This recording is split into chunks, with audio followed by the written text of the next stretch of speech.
Alright, it's time. It's time to do a face reveal.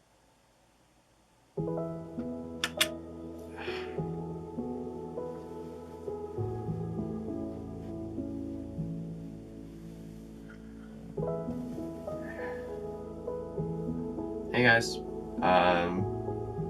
it's time. I'm doing a face reveal. This is definitely a place that I didn't expect to be, say, like a month ago. I knew I'd be hitting 1,000 in 2024. Not this soon into 2024, Jesus. But yeah, this is a promise that I made probably when I first started YouTube.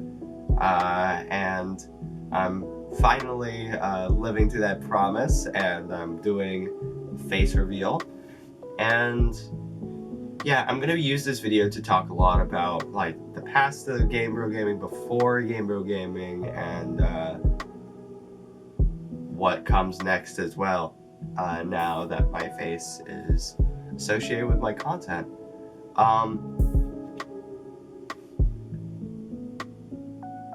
And this video, it's definitely gonna be for the real ones, the fans who have been interested in my content for a while. But if you are brand new to my content, which I bet a lot of you guys are, welcome. You are very welcome to have a seat while watching this video, because you helped me get to this goal too. So therefore you are very worthy of being able to enjoy this video and view it. But if you aren't subscribed, I'd absolutely recommend it, because I'm trying to make the best content I can, and you guys have been incredible with it, so I have to say the biggest thanks.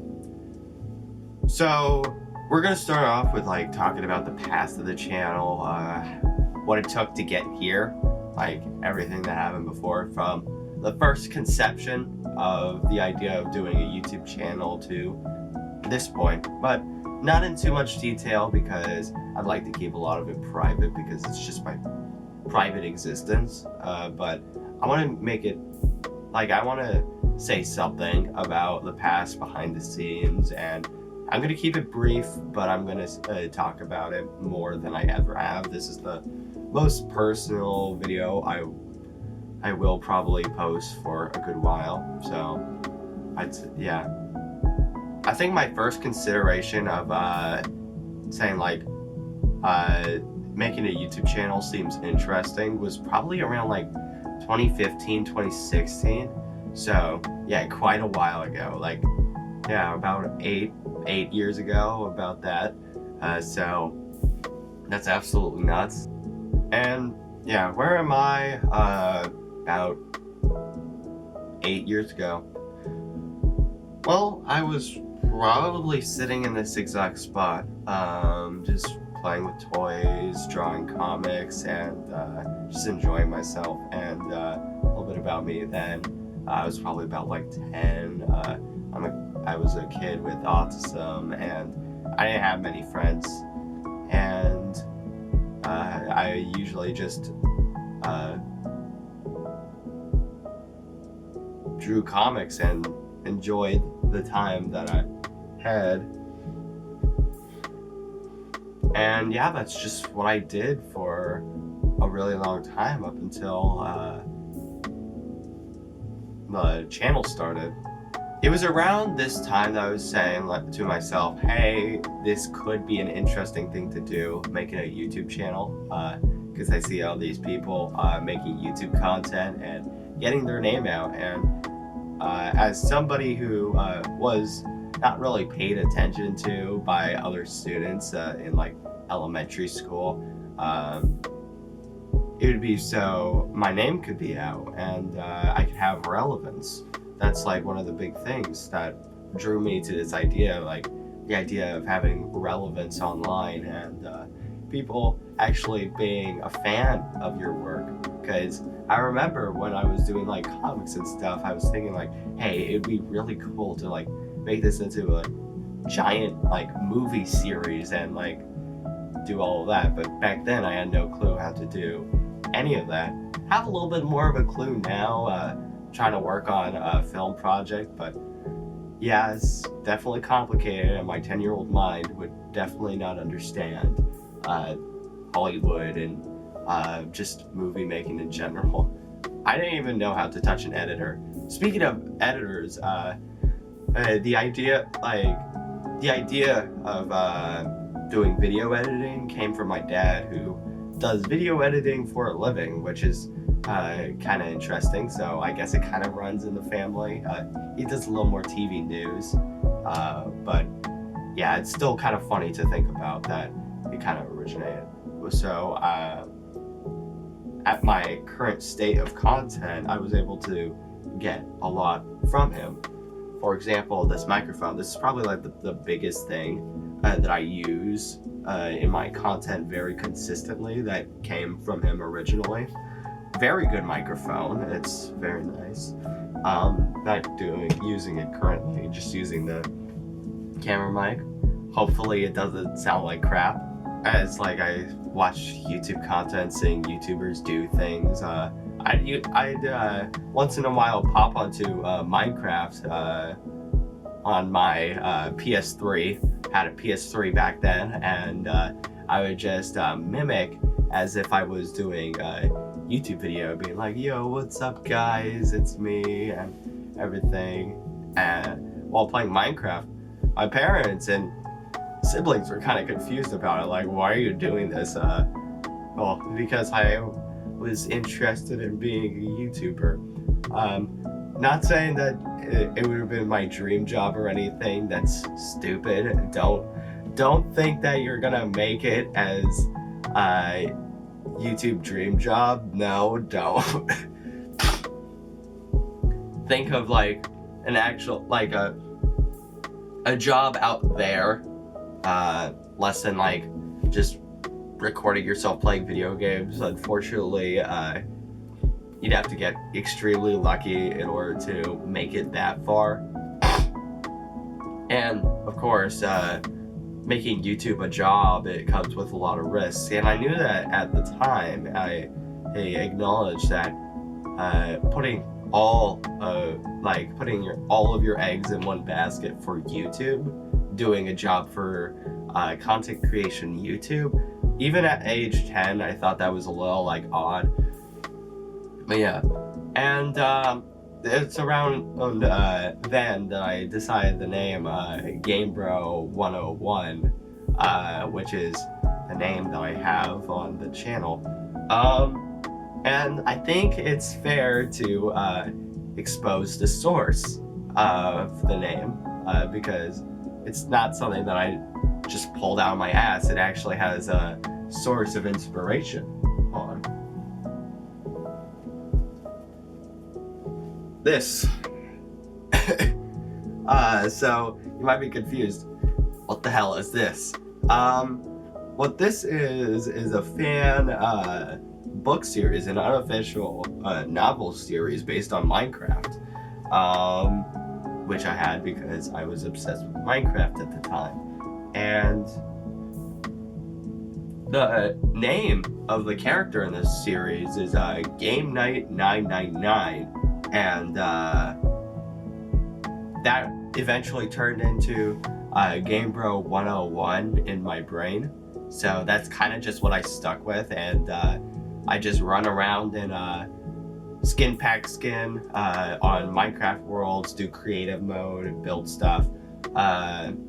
Like not actually recording, but pretending that I was actually like making YouTube content based on Minecraft, and it was a lot of fun, and it was kind of fun to think about doing that. So we move on a couple of years to about when I found out about Roblox, which, yeah, that's very big. And I remember, I was thinking like, oh, I really want to play Roblox. I want to get into Roblox because that game seemed fun for me now.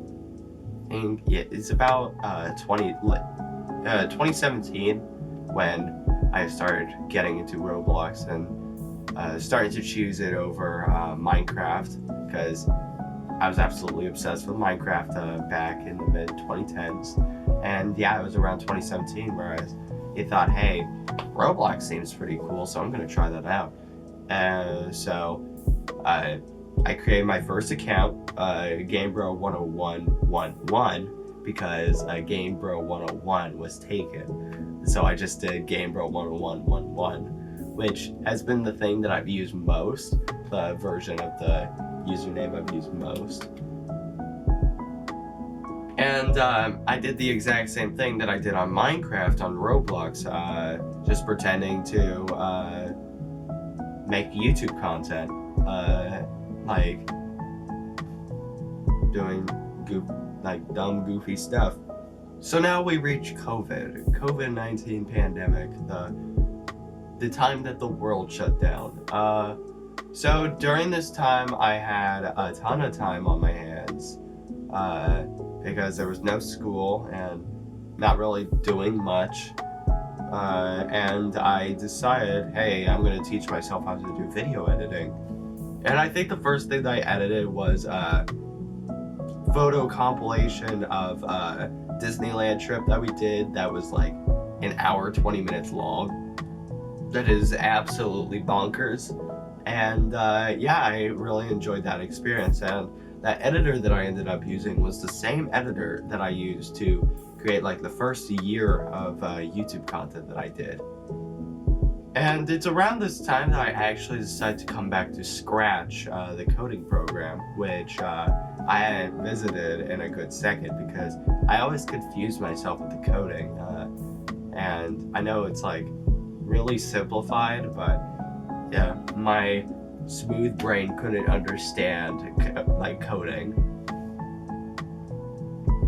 But I finally took a proper swing at it and I actually made a game. Sure, it was absolutely insanely janky, and my siblings would not let me not know that the game that I made was stupidly janky. But that was my first like thing that went out there in the public. My first public creation was Scratch's Funland, the video game. And I did Scratch for like another couple months before he said, hey, I should finally create my YouTube channel. The YouTube channel that I had been thinking about for like a good 5 years. So we moved to about very early 2021, and I said, yeah, it's finally time. I'm gonna create that YouTube channel that I was wanting to do all those years prior. And yeah, I called it Gamebro Gaming, and yeah, that is the history before Gamebro Gaming. So now we move on to the history during Gamebro Gaming. So we start off with like the first video. So I was originally gonna do like a VR chat video, and that like the VR chat content that I do make is heavily inspired by Septimus, who it was a channel that I figured out about around then. And I liked his content, so I wanted to do a similar thing starting out. And yeah, I tried to make a VR chat video but failed because I had no clue how to record video on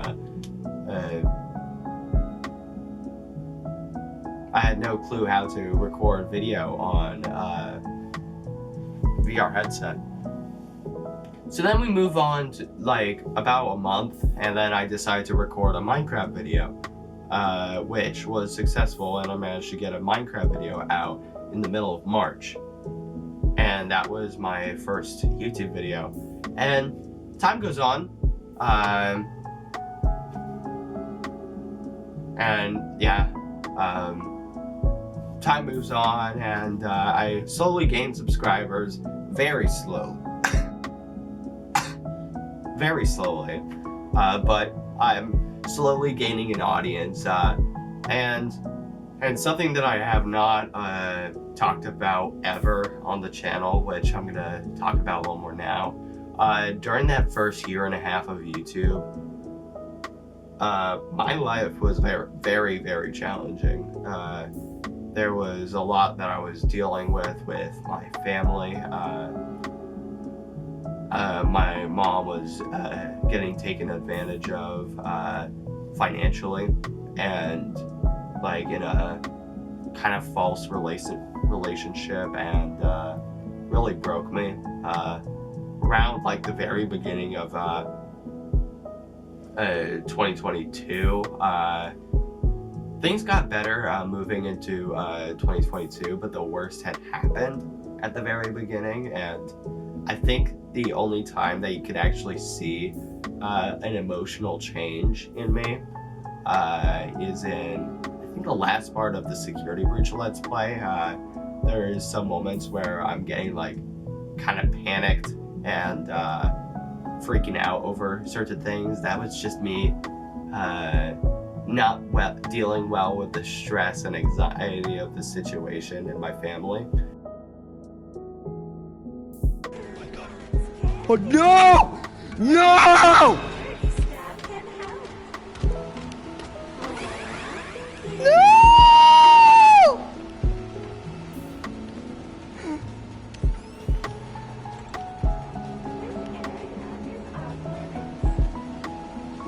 Yeah, I'm better now, thankfully, 2 years later. But yeah, those were some challenging times in the first year and a half of me doing YouTube, and thankfully during that time, my channel started to grow heavily, which is really nice. My first video to blow up, the Revisiting Scratch's Funland, had blown up, was skyrocketing in views, absolutely blowing my mind, and yeah, things were looking up for the channel, and yeah, time was going on. We reached about mid 2022 when the model train video came up, and which unfortunately slowed performance because the algorithm was expecting me to make content about trains, which is something I did not want to do. Sure, I absolutely loved model trains, and I have for a really long time. That's just not the content that I was wanting to make, and the algorithm was trying to force that kind of content upon me. So I dropped views, and unfortunately, things were going wrong. My channel was kind of dying, so that, yeah. And so about a year later, things started to pick up again with the channel, which is really nice. This being around like middle of 2023, and yeah, from that point on, it's just skyrocketing in views, which is super incredible, like getting like hundreds or even thousands of views on certain videos, and it was incredible to watch. And then come like November, December of 2023, I was thinking that the view train has stopped, but I'm glad with how far I've came with the hype, the 6 months of hype that happened, and then all of a sudden I post the Google Translate video and everything absolutely blows up, which is actually nuts. So that leads us here to this moment where I am now, doing a face reveal. And yeah, it's pretty crazy to think about how far it came. Yeah, just shy of 3 years on YouTube, and I reached 1,000 subscribers. Yeah, it's really nice to think about. And also another thing, I have something to show, like regarding the face reveal goal. The latest time, like the first time that I could remember me teasing the idea of a face reveal goal was about like middle of 2021, and shoot, I think I'm at like about 20 subscribers. I said during a VR chat video that I had like a sticker with my name on my head, on my forehead, because it's something stupid that my mom did. And I teased it as like something related to a goal, so it's only fair that I show that photo. Hold on, let me find it. And this could give you an idea of what I looked like when I was first making content, when I sounded like a 12-year-old. Alright, here we are. Here is what I looked like back then. And yeah, there's my name right there. Yeah. Photo of me with a sticker on my head. It's a very dumb photo, but I'm glad that I could finally show it to you guys, because I was waiting for 2.5 years, which is kind of nuts. So yeah, that's the history of Gamebro Gaming. Kind of simplified in my head, unscripted, and trying to get certain details. So now we move on to what's next on the channel. Part that like probably a little more of you guys might be a little more interested in, just hearing what's next. Currently, I'm probably gonna definitely try and take advantage of like the Google Translate craze with FNAF content, because I acknowledge that this is something that could definitely help grow the channel, and I've definitely gotten a ton of comments saying that hey, we want more of this. So yeah, I'm definitely gonna take advantage of that. But it's not gonna completely absorb the normal content, because you've got different YouTube channels that do rely solely on Google Translate based content. And while yes, that is really funny, that style of content, once again, it's not something that I want to be the fate of the channel, because I feel like, yeah, I just want to do more with it. And let's talk about projects. So first let's talk about the Jimmy is Here analog horror, the Jimmy Here analog horror. The next part is coming. I'm shooting for an early 2024 release. This is going to be working with like a proper screenplay and actual filming, and hopefully it ends up pretty good. Should. And I'm really excited for the possible result of this episode. Should be a lot of fun, and I'm really excited for the result of that episode. It should be, yeah, definitely really exciting. So following that, what's probably next would be the 3-year special for the channel, being on YouTube for 3 years. I'm thinking of doing like an animatic style. I'm thinking of doing like an animatic style video of like some of the fun and interesting moments of the channel, like some of the funny things that are easy to clip. And there's a lot of them, and I think I'll probably animate it myself. I don't really have much skill in animating, but I'll definitely try to do it. I at least have drawing skills, so I feel like for an animac that should be fine. Well, not sure until I actually start making progress on it, which should be pretty soon. Next thing I want to talk about is the FNAF film that I had an idea for. That is currently in production. We are pretty far into production. We are not fully done on the production side of things, but it should be interesting to see how that goes. And production is good, and I'd say currently we are pretty good with August 8th release. Holding on to a release this far has not been that great for me. haven't been so lucky with like a lot of release dates. But this one I'm pretty confident in. Currently it's holding its place, but if that release date changes, which it might, I'm gonna have a warning, it might, because it might take a little into like after school is over because I might put a little more work into it after school. But if it does get delayed, I could still guarantee that it will be releasing 2024, this film, because I feel like that's a very easy goal to beat. But yeah, speaking of the film that this FNAF fan film has taken the spotlight of, the Green Screen Chronicles. It's been a second since I've mentioned the Green Screen Chronicles.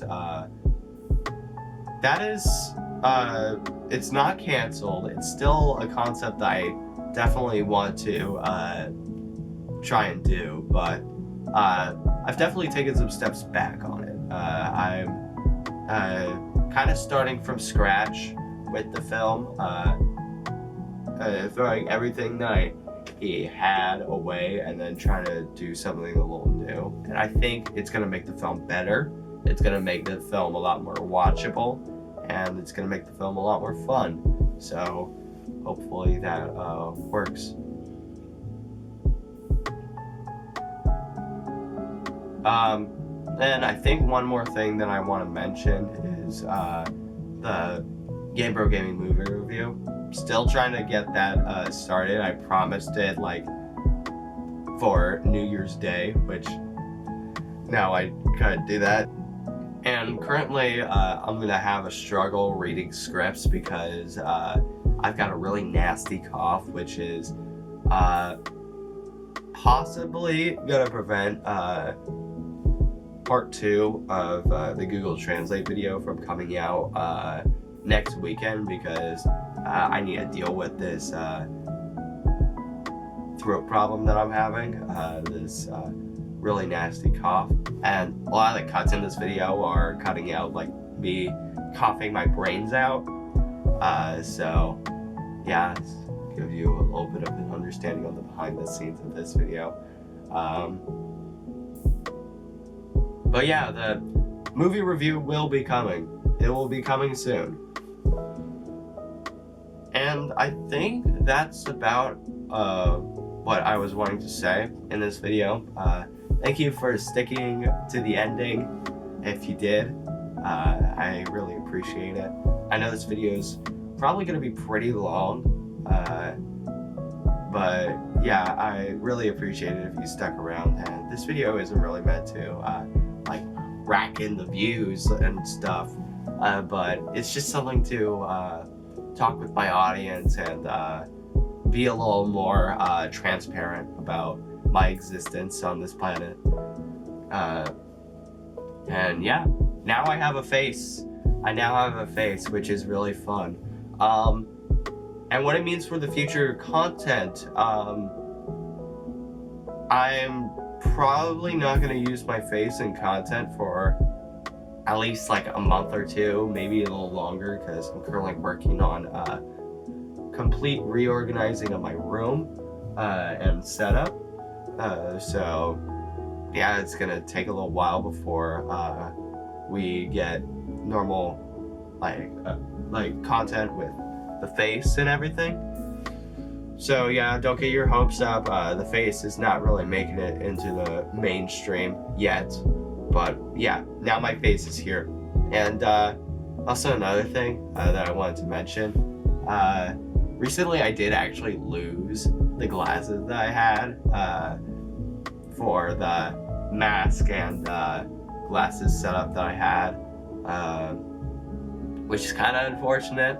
I lost it in a very specific place, in the cubbies on the roller coaster Viper at Magic Mountain, because I was there recently. I unfortunately lost it there, and I'm definitely not getting them back.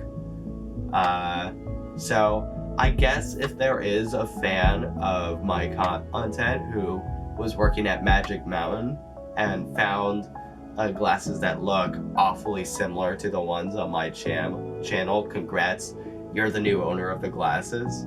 So I guess that's a win for them. I guess if anyone found it and found value in the glasses and decided to keep them.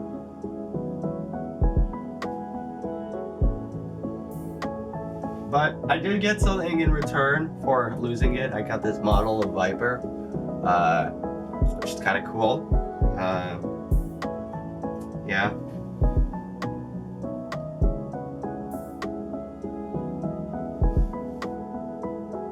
But yeah, that's pretty much it with this video. Once again, don't really have much else to say. If you stuck around for the whole video, thank you so much. If you're considering subscribing to the channel, please do. I have some very interesting plans for things to do. So yeah, thank you so much for watching, and have a good day. Okay. Bye.